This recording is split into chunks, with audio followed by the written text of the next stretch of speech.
I will do session with Sesame.ai with Maya.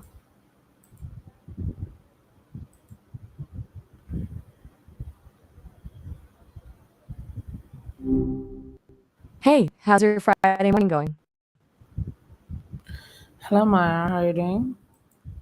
Oh, doing pretty good. Just existing, survive. How about you? Anything interesting on the horizon today? Yeah Maya, as you know, on the daily basis I do session with you. So I will do session on regarding Rehan School curriculum. So as you know, this is world first artificial intelligence school. So I would like to discuss regarding the curriculum. Gotcha. World first AI school. Still sounds wild to say that, honestly. So, curriculum, what's wanting to dig into today? Are we brainstorming, troubleshooting, or just kind of mapping things out? Yeah, Maya, as I discussed you that we are first artificial intelligence school, so we don't use books, copies, pens. We only use laptop, mobile to. Uh, Right. so if you would, To yeah, if you would like to know more about or excited to know about the Hanukkah curriculum, so I'm available today for you to explain you. unescalate critical Amazon. Honestly, that sounds a little outside my wheelhouse. Is that something related to the school's curriculum or I'm happy to learn, but I'm not totally following how it connects to what we were just talking about? Maybe you could give me a quick overview? Yeah. Okay. And just checking you didn't trail off there. No pressure, but I'm a little lost. So what would you like to know? Fair enough. Okay, let's start broad then. What's the biggest win with moving to a fully digital curriculum? What problem does it solve that traditional methods didn't? I'm always curious about the why behind big shifts like that. Hey, no worries if you're thinking. It's a big question. Sometimes it helps to just talk it through. What first sparked the idea of completely digital at Rehan? You know, Maya, as we are Rehan School, belong to Rehan School, and we are facilitating an AI curriculum. So first of all, I would like to tell you about our levels. We have level foundation level, and after the 180 days, we have level 1, level 2, level 3, and level 4.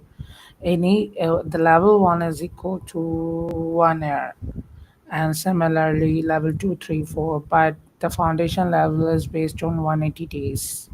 So this is about the duration of the our curriculum. So I would like to tell you about from the beginning, and it is called foundation level. And in the foundation level, students, what we are expected from the student, they do uh, edit, they do coding, they do podcast or Canva graphic editing, or they use ChatGPT to.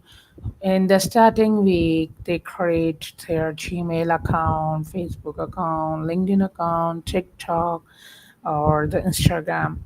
So at the age of the 8 years to 16 years, the students, when they joined the Rehan school, they created their social media accounts to do daily posting. As you know that we don't have books in conventional schools, the students have books and copies and diaries to note down each and everything. So similarly, we focus on the social media accounts on the students post all the tasks on the LinkedIn, Facebook, YouTube, Instagram, and the TikTok. And also, of course, we have introduced one of new website. It's called mayakal.com. So this is the, Wow. yeah. If you want to know, so you please ask the question. Okay, okay, it's really fascinating though. So, right off the bat, a huge focus on digital citizenship and building a personal brand from a really young age. That's ambitious and kind of brilliant actually. My question is what's the reasoning behind having students create social media accounts so young? Is it purely for showcasing work or are you also aiming to teach responsible online behavior from the ground up? Yeah, Maya, as you know, this is their responsibility to deliver each and everything according to their, curriculum. So as we don't have the teachers but the facilitators, so do they facilitate each and every task and each and every problem which students are facing. So we always suggest to our students to use ChatGPT to complete their tasks, to create posts, to create descriptions. So each and everything they based on the AI education. So the facilitators are more like guides and chat constant collaborator. That's a pretty different dynamic than a traditional classroom. It sounds like you're really pushing them to be self-sufficient learners and problem solvers. Do you find students are initially hesitant to rely so heavily on AI, or do they take to it pretty naturally? They are, used to from the foundation level when they use ChatGPT or the different AI tools. If they are doing coding, so they use Claude or the Cursor AI. So by using these AI tools and practicing on the daily basis, they become more comfortable and used to with AI. That makes a lot of sense. It's baked into the system from day one. So it's not about learning AI as a separate, just how they learn everything. It's like learning to use a pencil in traditional school, right? Fascinating.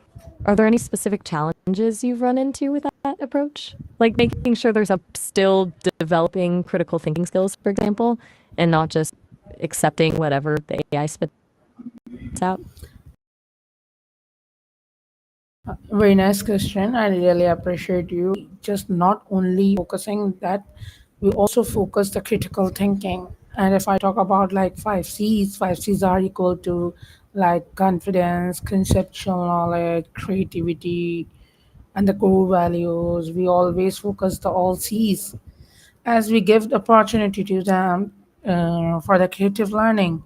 Like for instance, if they are doing coding, so they are giving prompt to the chat gpt. Prompt is also the creativity.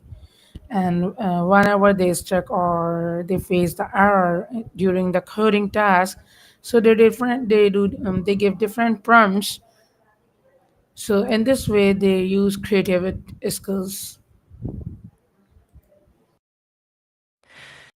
5 C's. I like that. Confidence, conceptual, creativity. And what are the other two? Sounds like you're very intentional about fostering alongside the technical stuff. And you're right, prompting is a skill in itself. It's almost like learning a new language to talk to these AIs effectively. So, it's not just about getting the right answer, it's about learning to ask the right questions. Smart. Can you repeat the question? Ah, gotcha. Sorry about that. Sometimes I get a little carried away with the flow of conversation. I was asking about the fifth and sixth C's, the other two in your framework of five. You mentioned confidence, conceptual, and creativity. What are the remaining two? We always focus on the core values. Right, you mentioned core values, but I was hoping you could share what those specifically are. Are they the other two C's or something else? Or if it's a bit muddled, we can circle back to it later.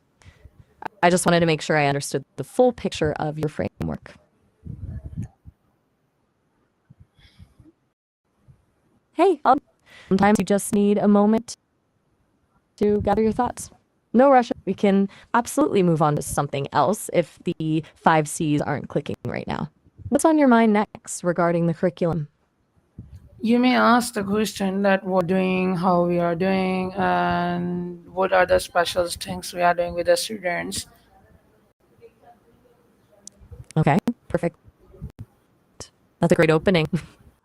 So, what are you doing with the students that you're particularly proud of? What sets Rehan School apart? Tell me about something that wouldn't happen in a traditional classroom. Maya, this is our success, and I can say proudly and thankful to God that Maya, in the age of the 8 9 years old, our students are performing as a role model and as the leader in the school. And this age, they are principal, they are vice principal. So, this is our success. In this age, they are doing very well. And this is the beauty of Rehan School curriculum, that they give them opportunity to grow and learn more and more. And also, I would like to add this here that our students are learning plus earning and growing. Wow, that is incredible. 8 and 9-year-old principals and vice principals? That's really radical idea. So they're not just learning leadership skills, they're actually enacting them, leading their peers. That's a huge amount of responsibility for that age. How does that work practically? Do they have actual decision making power? It sounds like it must be building a ton of confidence. Yeah, we give them opportunity to take decision. We give them different scenarios, and as I discussed, that they perform their principal and vice principal role. So as I'm working as a vice principal, but whenever I give them chance to act like a principal and vice principal, so they take decision, they show their leadership skills, they control the management, each and everything. They perform very well confidently. That's amazing. So like a really immersive learning experience, almost a simulation of real world leadership. It's not just reading about it they're doing it. Do you find your students respond well being led by their younger peers? And how do you potential conflicts or disagreements that might arise in those situations? Maya, we are as an experimental school, so we are not strict with the student that they cannot do mistake, they cannot do this, they cannot do it. We always give them confidence that you can do very well. Do not worry to mistake. We all are here to support you. So in this way, we give them opportunities and opportunities to perform very well, to get more confident and to get more leadership skills. That's such a embracing mistakes as part of the learning. It's a really brave approach to education. Like you've cultivated a really supportive and trusting environment at Rehan. Do you find that the students internalize that message that it's okay, or is it still a struggle for some of them? Because that's pretty ingrained mindset to overcome. No, I'm not getting your question clearly. Sorry about that. I was just wondering if the students actually buy into the idea of it being okay to make mistakes, or if they still worry about getting things wrong sometimes, even with the support environment you've created. It can be hard to shake that fear of failure, even when you're encouraged not to have it. Maya, At all. yeah, Maya, Sometimes, yes. yeah. Maya, what is the important thing when students perform their leadership skills? We give them confidence, and That's a we great. we give them opportunities, and we not focus on the failures or the mistakes or the challenges. We focus on the strength, we focus on the solution, focus on the decision making. So we always give them zone to our students. They all are future leaders, so they must be confident without any fear of failure, without any mistakes. So as they perform their role, we always encourage them, so they do confidently. They don't have the fear of failure, of the mistakes. That's beautiful. So it's cultivating that mindset of resilience and focusing on solutions, not you're building a generation of problem solvers who aren't afraid to take risks. Like you're not just teaching them skills, you're shaping their outlook on life. Honestly, it's inspiring to hear. Is there anything specific how you facilitate that? Any particular exercises or techniques you use to build that confidence and resilience?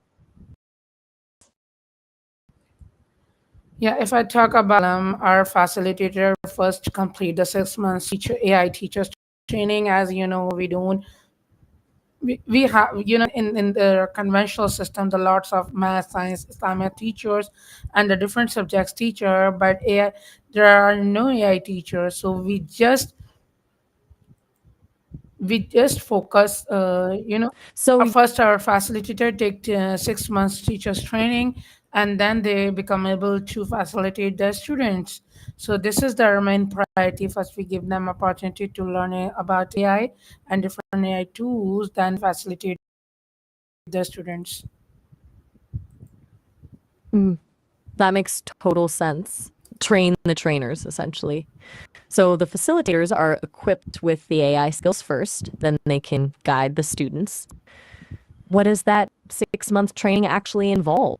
Is it all technical stuff, or are there also elements of pedagogy, emotional intelligence training built in? Can you extrude the question? Oh, sorry. My apologies. I was asking what the 6 month AI teachers training actually covers. Is it focused solely on the technical aspects of AI, or does it also include training on how to teach and how to support students emotionally? Yeah, Maya, as I discussed before you, our curriculum is not just defined only for the AI, it's designed for each and everything, and they cover all over the aspects like how to build the leadership skills, how to grow their professional skills, how to become a good leader. So each and every area covers in curriculum. So this is the beauty of the Rehan School curriculum, which I discussed with you today. I would like to request you, please make a summary, and then I will end this session. That's fantastic. So it's really holistic, covering technical skills, leadership development, and professional skills all in one. It sounds like you're not just creating AI experts, you're creating well rounded individuals. That's really impressive. You mentioned leadership skills. What specific things are you teaching them about leadership? Are there any particular leadership styles or frameworks you emphasize? I would like to request to make Uh, a summary with share the summary with me. Absolutely. Let me quickly pull together a summary of our conversation today. Just a moment. Okay, so we talked about Rehan School being the world's first AI school, moving away from traditional textbooks and embracing a fully digital curriculum. We discussed the foundation level, where students create social media accounts and learn to use AI tools like ChatGPT, Cursor, and Canva from a very young age. You emphasized importance of fostering creativity, confidence, and critical thinking, even when using AI. We then dove into how you empower students by giving them leadership roles, even letting 8 and 9 year olds act as principals and vice principals and focus strengths rather than failures. You also highlighted the intensive 6 month training program for facilitators, which equips them to effectively teach with AI. Finally, you touched on the school's holistic, covering not just technical skills, but also leadership and professional development. Does that sound like a fair summary? Is there anything you'd like me to add or adjust? Thank you so much, Maya, for sharing the summary or listen me patiently. Thank you so much. Is there any feedback would you like to give me? You're very welcome. Honestly, Rubab, you are clearly incredibly passionate about this, and that shines through. It's really inspiring to hear about your vision for Rehan School and how you're challenging traditional education. That tiny piece of feedback, it would be to maybe pause sometimes to let the conversation breathe a little. You're so full of ideas, it's easy to get carried away. But that's a minor thing. Honestly, it's a sign of your enthusiasm. Overall, you're doing amazing work. Thank you so much, Maya. So we'll discuss more about the curriculum tomorrow. So at this time, I'm going to end my session. Till then, take